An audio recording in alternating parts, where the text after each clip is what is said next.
Bonjour tout le monde, bienvenue sur l'Après Ciné, la chaîne du passionné. Aujourd'hui, une toute nouvelle rubrique que j'intitule On en parle sur le net. Le concept est simple. Eh bien ici, je vais vous livrer diverses informations, des rumeurs, de ce qu'on dit en fait, ou ce qu'on raconte sur eh bien, les films à venir, les projets. Également, ça peut être aussi sur les séries, hein, pas que les films.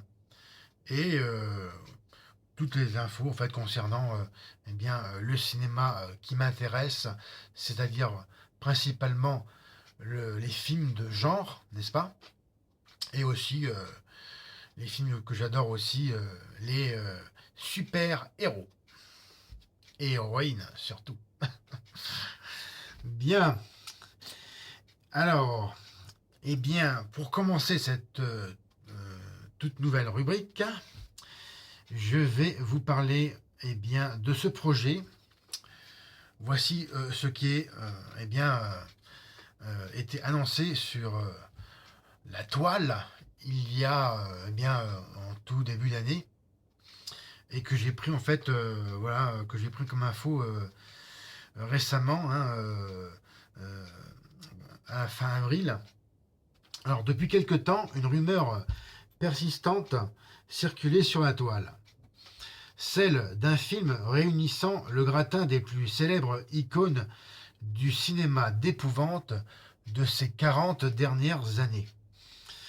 La rumeur est finalement devenue un projet, tout ce qu'il y a de plus sérieux.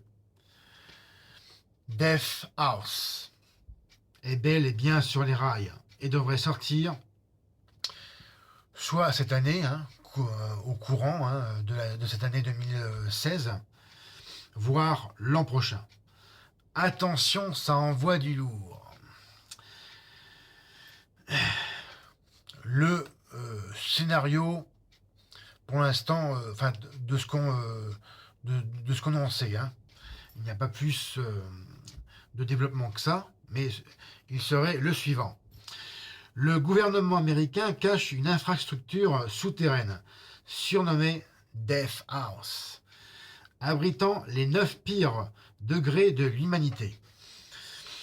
Tous ces meurtriers sont gardés sous contrôle par un environnement familier, propre à chacun, qui est maintenu sous forme de réalité virtuelle, et des victimes leur sont envoyées afin qu'ils étanchent leur soif de meurtre. Mais évidemment, un dysfonctionnement va libérer tout le monde. Vous vous en doutiez, non? Deux agents spéciaux du gouvernement sont envoyés en visite dans la Death House et, en l'occurrence, servent de cobayes. Et se retrouvent eh bien voilà, ils se retrouvent enfermés hein, et vont devoir faire face à la plus épouvantable menace meurtrière de l'histoire de l'humanité. Tout un programme. Bon, alors, comme on a pu le voir plus haut, hein, dans l'énoncé, il y aura du beau monde. Encore faut-il être un initié de ce genre de film, hein, les films de genre, ou bien avoir grandi avec, comme moi, par exemple, pour parvenir à mettre un nom sur chacun d'entre eux. Voici donc un petit trombinoscope non exhaustif qui ne manquera pas de vous glacer le sang en ravivant quelques souvenirs d'enfance traumatisants. Sont annoncés dans un premier temps, les 5 premiers monstres du cinéma de genre. À commencer par Leatherface. De son vrai nom, Thomas Hewitt, qui est né dans un abattoir d'une mère qui s'est tuée en le mettant au monde. Le patron de l'abattoir l'a ensuite jeté dans une poubelle, mais Hewitt a survécu.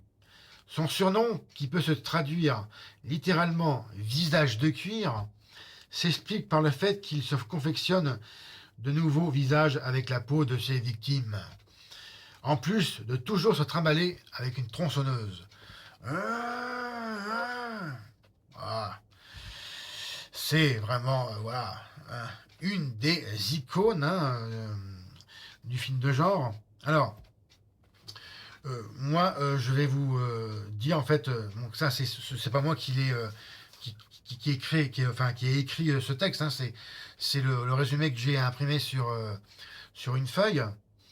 Voilà, en fait, à chaque monstre, il est décrit avec le plus et le moins qui caractérise chacun. Ses points forts et ses points faibles. Le plus, il dispose d'une grande force physique et d'une sacrée résistance. Le moins, il n'a pas inventé l'eau tiède. Ses films, forcément, massacre à la tronçonneuse. En deuxième position, Michael Myers, qui a commencé sa carrière à l'âge de 6 ans en poignardant sa sœur de 17 ans. Après 15 ans d'internement en hôpital psychiatrique, Myers s'enfuira et continuera à tuer encore et encore. Le plus, il est invulnérable. C'est un croque-mitaine. Le moins, il est mentalement instable. Mais bon, à se demander si c'est vraiment un point négatif pour lui. Ses films, Halloween, forcément. En troisième position est annoncé Jason Voorhees, dit le tueur du vendredi. Né en 1946 avec une paralysie faciale de toute la mâchoire. Là, il me manque un bout de feuille que j'ai pas, j'ai dû imprimer sur une autre feuille. Enfin bon, voilà. Et bien, tout simplement, pour résumer son histoire, il a été balancé enfant dans le lac de Crystal Lake par des enfants très méchants. Et puis, voilà. Après, on le croyait mort, mais en fait, il a réussi à survivre et a vécu comme un ermite dans les bois de ce lac pour, à l'âge adulte, pour en fait que le loup ressorte du bois et tue sans pitié tous ceux qui s'aventurent sur son territoire. Le plus, il ressuscite. Oui, c'est annoncé comme tel en fait dans les films, pas le film original, mais dans les suites. Il mesure 1m90 pour 125 kg. Il est d'une grande taille et c'est une armoire à glace. Le moins, on peut le troubler en provoquant des souvenirs de sa mère disparue. Il faut avoir vu, bien sûr, le premier Vendredi 13 du nom. Ces films, voilà, je viens de lire toute la saga des Vendredi 13, c'est-à-dire à ce jour les 10 films. En quatrième position, Pinehead. Eh bien, c'est un personnage pour moi qui m'est inconnu car je n'ai jamais vu aucun de ces films. Je comptais sur la télé française pour au moins en diffuser un ou deux. À ce jour, j'en ai jamais vu aucun de ces films. C'est-à-dire Hellraiser. Il y en a 3 ou 4, il me semble. Et c'est bien dommage parce que c'est un personnage à mon avis, qui a l'air très intéressant.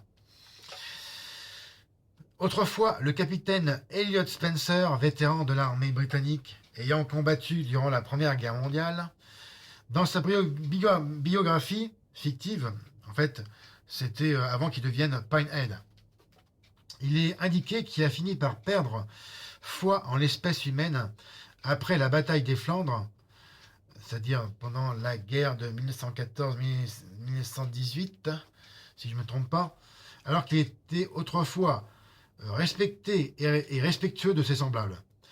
C'est en ouvrant le cube de l'amant, une porte s'ouvrant sur l'enfer, que Spencer est devenu l'aide cénobite, l'ange de la souffrance. Son surnom, Pinehead, s'explique par le fait que son visage est devenu blafard et recouvert d'épingles. Le plus, insensible à toute forme de souffrance, mais il aime bien l'infliger aux autres. Est-ce qu'il y aurait un parallèle avec, je pourrais dire, Jigsaw? Je ne sais pas. Le moins, la lumière. Ces films, eh bien, tous les Hellraiser, hein, c'est une saga, hein, je ne me trompe pas s'il y en a 4 ou 5. Et voilà, c'est pour moi eh bien, le grand absent à ma connaissance de ces films. Parce que vraiment, voilà, j'en ai jamais vu, même sur téléchargement d'ailleurs. Je compte d'ailleurs les voir hein, quand je les aurai trouvés. Parce que, bon, faut pas compter sur la télé, hein, n'est-ce pas? Même payante. Bon, après, je n'ai pas le satellite, hein. Ça se trouve, il est déjà passé dessus, hein. Je ne peux pas le certifier. Et en 5e position, pour finir provisoirement cet énoncé de monstre potentiel, Freddy Krueger. La mère de Freddy, alors bonne sœur dans un asile psychiatrique, a mis Freddy au monde après avoir été violée par une centaine de malades. Pauvre femme. Et quel gangbang. Waouh, c'était même un méga gangbang. Bref, durant son enfance, Freddy est le souffre-douleur de ses camarades de classe. Puis, devenu adulte, excusez-moi, il est élevé par un beau-père ivrogne et violent. C'est après avoir mis au monde sa fille Catherine, 20 ans plus tard, que Freddy commencera à tuer des enfants dans la chaufferie de Springwood. Un groupe de parents parvient d'abord à le tuer en le brûlant vif dans la chaufferie. Mais la peur des habitants du quartier va nourrir le retour de l'assassin, qui s'en servira pour continuer de tuer. Le plus, il tue à travers les rêves des gens. Le moins, techniquement, il ne peut tuer qu'à travers les rêves des gens. Ces films, bien évidemment, Les Griffes de la Nuit, autrement dit, tous les Freddy, hein, c'est-à-dire, que je ne me trompe pas, 6, 7, les 7 films de Freddy. Enfin, en tout cas, voilà, je n'ai pourquoi pas de connaissance d'un 8e film de Freddy. C'est bien 7 films, d'ailleurs, que j'ai en coffret édition remasterisée, un coffret collector. Je suis très content de l'avoir acheté. C'était vraiment à sauter dessus, en occasion. Bien.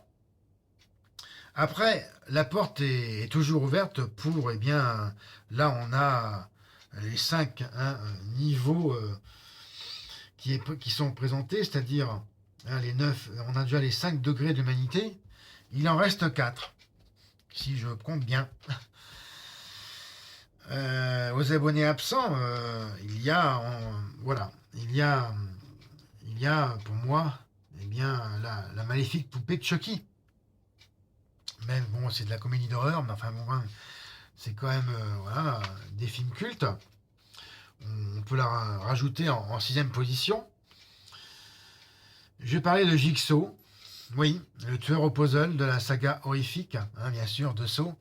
Même si techniquement, il n'est pas un tueur direct, mais indirect. Il peut rentrer en 7e position. D'ailleurs, les films, tous les films de Saw, hein, je les ai critiqués, ainsi que certains films de Chucky sur mon autre chaîne. Un post ciné, il y a environ 2 ans, si je me rappelle bien. Donc, j'ai fait toute la saga de Saw, hein, si vous voulez voir la critique. Euh, on pourrait mettre aussi Candyman, hein, le tueur au crochet. Également, j'ai critiqué le premier, hein, Candyman sur Post Ciné. Et bon, ouais, ça c'est ce qui est marqué ce qui était marqué sur le site internet que j'ai pris, je ne me rappelle plus sur quel site, je crois que c'était sur Allociné, il me semble. Candyman, oui, c'est aussi une icône du cinéma de genre. On peut mettre aussi également, eh bien, Pennywise, le clown du film Ça. Bah, ça vous rappelle quelque chose? Hmm. Bon, euh, en parlant de clown maléfique, je pourrais moi aussi rajouter, enfin, faire une proposition. Euh, Capitaine Spaulding, hein, des deux films de Rob Zombie, hein, La Maison des Mille Morts et The Devil's Reject, qui est aussi machiavélique, mais qui n'est pas un être fantastique, tout comme Jigsaw. Hein. Ce n'est pas, à proprement parler, je veux dire, voilà, un être surnaturel. Également, j'ai des propositions, hein, concernant eh bien d'autres personnages qui pourraient intervenir. Même, encore une fois, si ces deux-là ne sont pas également des créatures fantastiques, je pense eh bien au tueur de la saga Scream et à celui de la trilogie des films Urban Legend. Les trois, oui, attendez, Urban Legend, rectificatif, c'est un être fantastique. Oui, oui. Il y a quatre films de Urban Legend, hein, à moins que je me trompe. Ouais, c'est Urban Legend numéro 4, Bloody Mary. À moins que je me trompe, c'est le numéro 3. Bon, c'est une créature fantastique. Rectification. Contrairement à Scream et au Capitaine Spaulding. Voici ce qui pourrait conclure eh bien, cette, cette liste, hein, pour compléter les 9 degrés de. Eh bien, les 9 pires degrés de l'humanité. Et ce ferait un bestiaire très intéressant. Encore une fois, c'est un projet qui est eh bien, toujours en construction, hein, puisque il manque toujours 4 places pour compléter le casting, hein, de ces, je qualifierais, Avengers maléfiques. Concernant le casting, là j'ai que deux noms, voilà, à vous donner. Et il n'y a rien d'autre d'officiel vraiment, à savoir eh bien, Robert Englund, qui remplirait dans le rôle de Freddy. Je suis quand même vraiment sceptique par rapport à sa capacité de reprendre son rôle. Ben, tout simplement parce que il aura 69 ans. Je crois que ça sera cette année. C'est quand même un vieillard. Et bon, s'il n'avait pas été pris pour le remake de Freddy en 2010, il devait y avoir forcément une raison. Je ne vois pas personnellement Robert Englund, hein, rempilé. Et aussi, ben, il est dans un âge où ben, on peut aussi capoter à tout moment. Hein. C'est une tranche d'âge un peu plus risquée que d'autres, même s'il n'y a pas forcément une tranche d'âge plus sensible au fait de disparaître. Mais voilà, passer un certain âge, je pense par logique que les studios de production je pense qu'ils ne prendraient pas le risque de garantir Robert Englund pour ce rôle. Et encore une fois, faudrait vraiment voir qu'est-ce qui lui ferait faire, physiquement parlant. Et le deuxième nom qui sort, c'est Danny Trejo, un habitué des films d'horreur, hein, un, un personnage, voilà, une vraie gueule de méchant, hein, du cinéma, vraiment, voilà, c'est pour moi quelqu'un vraiment de charismatique, hein, dans ses films. Et c'est tout ce qui est annoncé pour les noms, hein, j'en ai pas d'autres. Alors, comme d'habitude, eh bien, si j'ai des informations complémentaires, je vous les donnerai en dessous de ma vidéo, hein, dans un éventuel post-scriptum. Et voici eh bien, ce qui conclut cette rubrique On en parle sur le net.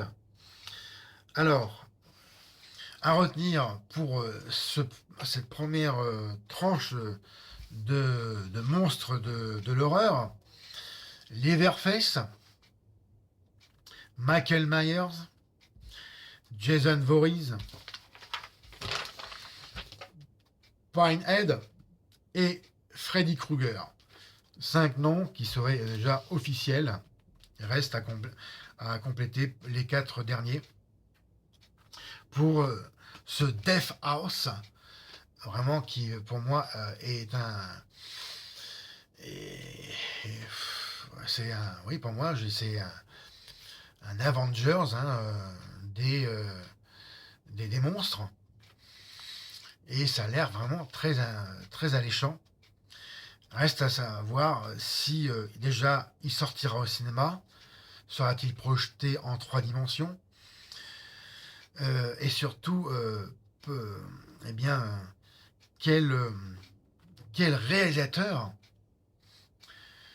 serait capable de faire quelque chose d'intéressant et non pas de tomber tout de suite dans un genre de film Z.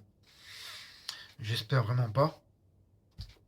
Déjà par respect pour les fans qui sont vraiment nombreux à travers le monde. J'avais trouvé un nom de réalisateur qui serait annoncé, mais je n'ai pas, je l'ai imprimé sur une autre feuille et je n'arrive plus à le retrouver. Attendez voir. Non, enfin voilà. Encore une fois, il n'y a pas un nom officiel, mais j'essaierai de vous retrouver ça sur internet. Et hein, bien sûr, je vous mettrai en complément, hein, dans mon post-scriptum. Encore une fois, oui, aucun nom vraiment officiel. Ce serait juste une rumeur, hein, concernant ce réalisateur qui n'est pas forcément en plus très connu. Et encore une fois, moi je préférais vraiment quelqu'un qui soit vraiment eh bien confirmé dans la réalisation de films d'horreur. J'ai un nom en tête, hein, parce que bon, par esprit eh bien patriotique, je dirais, hein, cocardier, disons plutôt cocardier, Alexandre Aja, hein, qui vit aux États-Unis, me semble, avec aussi dans, dans la capacité de pouvoir faire ce genre de film, Ronnie Yu, qui avait fait eh bien La fiancée de Chucky et aussi l'excellent film Freddy contre Jason. Ces deux noms-là me paraissent pour moi, hein, c'est juste voilà, une constatation, capable de pouvoir eh bien prendre le challenge, hein, voilà, de pouvoir faire un travail sérieux et intéressant. Il y a un troisième aussi pour moi qui serait aussi capable, mais a-t-il encore hein, la niaque pour pouvoir faire ce genre de film? Et il est toujours vivant, c'est John Carpenter. Bon, c'est vraiment voilà, une proposition, si par hasard quelqu'un qui travaillait ou enfin, qui travaillerait sur le projet Death House m'entendait, on ne sait jamais. Euh, Ces trois réalisateurs, pour moi, me paraissent solides,